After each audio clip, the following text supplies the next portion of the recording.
Ada salah satu teman kami yang bertanya seperti ini kepada kami, makanya kami berinisiatif untuk membuat video ini. Assalamualaikum pemirsa YouTube, kembali lagi di Fatori TV, channel otomotif kesayangan sejuta umat. Bagi Anda yang ingin mudik namun butuh kendaraan yang bisa mengangkut lebih dari 2 orang karena Anda sudah berkeluarga, dan ingin tampil gaya karena ingin punya kendaraan sendiri, karena kalau naik kendaraan umum Anda tidak bisa pergi jalan-jalan bareng keluarga di kampung halaman Anda, tapi budget Anda terbatas hanya 50 juta saja. Mungkin kami bisa memberikan solusi pilihan mobil terbaik yang cocok untuk dibeli untuk mudik nanti. Ini adalah daftarnya. Sebelum Anda lanjut menonton video ini, ada baiknya Anda menunaikan dulu apa yang telah menjadi kewajiban Anda, seperti sholat 5 waktu, mencuci baju, mencuci piring, dan lain sebagainya. Jangan sampai video ini melalaikan atas apa yang telah menjadi kewajiban Anda. Di urutan nomor 6, ada Toyota Soluna GLI. Toyota Soluna keluaran tahun 2000 mungkin akan masuk kantong Anda. Ini adalah mobil sedan yang konon konsumsi bahan bakarnya irit, sekitar 1:10 hingga 1:14, tergantung kaki Anda menginjak pedal gas. Cocok untuk zaman sekarang yang harga bensin per liternya sampai hampir 8 ribuan. Zaman saya dulu seliter bensin itu hanya 4.500. Menggunakan mesin berkode 5AFE berkapasitas 1500 cc, mampu menyemburkan tenaga maksimal hingga 100 horsepower pada 5000 rpm. Ditambah torsi puncak mencapai 138 Nm pada 4400 rpm, menyalurkan tenaganya ke roda depan. Handling mobil ini cukup mumpuni, makanya sering dipakai untuk narik taksi. Hanya saja mobil ini cuma dapat menampung 4 orang termasuk supir, jadi tidak cocok untuk Anda yang keluarganya tidak pernah ikut KB. Di urutan nomor 5, ada Daihatsu Neo Zebra. Ini adalah mobil yang dulu kami pakai mudik ke Jawa. Ini adalah mobil dengan kelas minivan. Mobil keluaran tahun 2000 ini memiliki banyak keunggulan sehingga cocok diajak untuk mudik. Keunggulannya seperti ruang kabin yang luas, bisa muat 7 penumpang, bahkan bisa sampai 9 penumpang kalau dipaksakan. Berpenggerak roda belakang, jadi bisa menerjang jalanan rusak maupun tanjakan tanpa khawatir. Suku cadang dan bengkel ada di mana-mana, hingga pelosok daerah. Daihatsu Neo Zebra ini dibekali mesin 1300 cc karburator. Ada juga pilihan mesin 1600 cc karburator dan 1500 cc injeksi. Tenaga maksimalnya juga berbeda-beda. Ada yang 75 horsepower untuk mesin yang 1300 cc karbu, 81 horsepower untuk mesin 1600 cc karbu, dan 82,5 horsepower untuk yang mesin 1500 cc injeksi. Torsi maksimalnya mencapai 123 Nm pada putaran 3200 rpm untuk yang 1500 injeksi.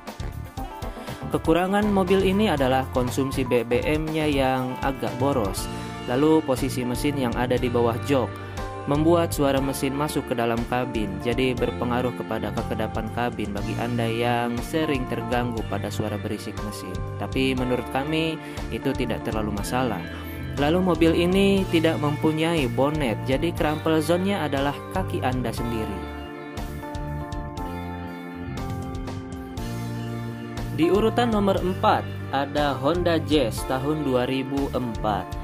Walaupun sudah tua, eksterior mobil ini cukup keren dan gaya, menggunakan 2 pilihan mesin yaitu IDSI dan VTEC dengan kapasitas 1500 cc. Keunggulan mobil ini adalah irit bahan bakar, lalu fitur keselamatannya juga lumayan lah, karena sudah dilengkapi dengan dual airbag, bukan airbag yang itu. Bagasinya luas, jadi bisa bawa barang bawaan sebanyak mungkin. Kalau masih belum cukup juga, lebih baik sewa truk saja. Untuk yang mesin VTEC, tenaganya sangatlah besar, dan sedangkan untuk yang bermesin IDSI, akselerasinya yang kencang. Kekurangan mobil ini adalah jumlah tempat duduknya yang sedikit, membuat jumlah anggota keluarga yang bisa diangkut juga sedikit. Kaki-kakinya kurang tangguh, suspensi agak keras, dan spare part-nya relatif agak mahal. Di urutan nomor 3 ada Datsun Go Pancha. Mobil yang keluar tahun 2014-an ini akan cocok di kantong Anda. Namun berbeda dengan mobil-mobil sebelumnya yang kami sebutkan, mobil ini berkelas LCGC. Memiliki mesin 1200 cc yang dapat memuntahkan tenaga hingga 67 horsepower dan torsi maksimal 104 Nm. Cukup kecil sekali tenaganya. Karena ini tergolong mobil baru yang keluar di tahun 2014-an, seharusnya lebih minim permasalahan jika dibanding mobil-mobil sebelumnya yang kami sebutkan. Kekurangannya adalah mobil ini hanya bisa menampung 5 orang saja, dan karena tenaganya yang kecil harus pintar-pintar mengatur gas di tanjakan.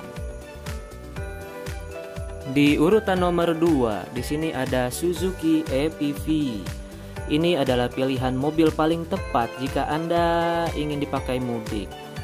Karena ketika Anda membeli mobil ini, ia tinggal pakai saja. Karena mesinnya cukup awet dan tahan banting. Dengan mesin berkode G15A 1500 cc 4 silinder 16 klep multipoint injeksi bisa menyemburkan tenaga maksimal hingga 92,4 PS pada 6000 rpm dan torsi 126 Nm pada 3000 rpm. Berpenggerak roda belakang, jadi tidak perlu banyak mikir kalau di kampung Anda banyak tanjakan ataupun infrastruktur jalanan yang tidak karuan. Kabinnya ini super lega, bisa bawa 7 penumpang, bahkan 9 penumpang kalau maksa. Benar-benar sempurna untuk mudik. Tapi jika Anda beli mobil ini, Anda harus cuek dengan kenyamanan penumpang, apalagi fitur-fitur yang ada di dalamnya. Pasalnya suspensinya tidak senyaman Avanza Xenia. Fitur keselamatan juga minim, tidak dilengkapi dengan rem ABS dan EBD. Di urutan yang pertama ada Daihatsu Xenia.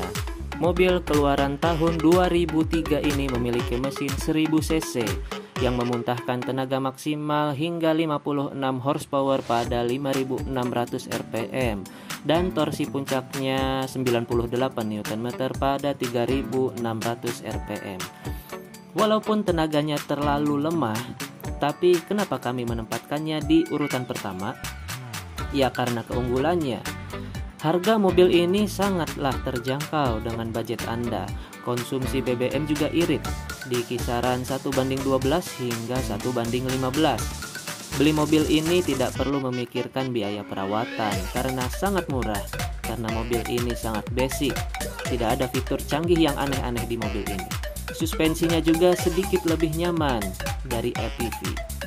Kekurangannya juga ada, karena tenaganya yang lemah itu harap hati-hati di tanjakan. Jangan ngebut-ngebut karena suspensinya akan terasa limbung. Urusan kekedapan kabin yang kurang, ya wajar lah, ini mobil sudah cukup murah. Yang penting Anda bisa mudik. Itulah tadi pilihan mobil-mobil murah yang dapat Anda pakai untuk mudik. Semoga dapat membantu sebagai referensi Anda dalam membeli mobil.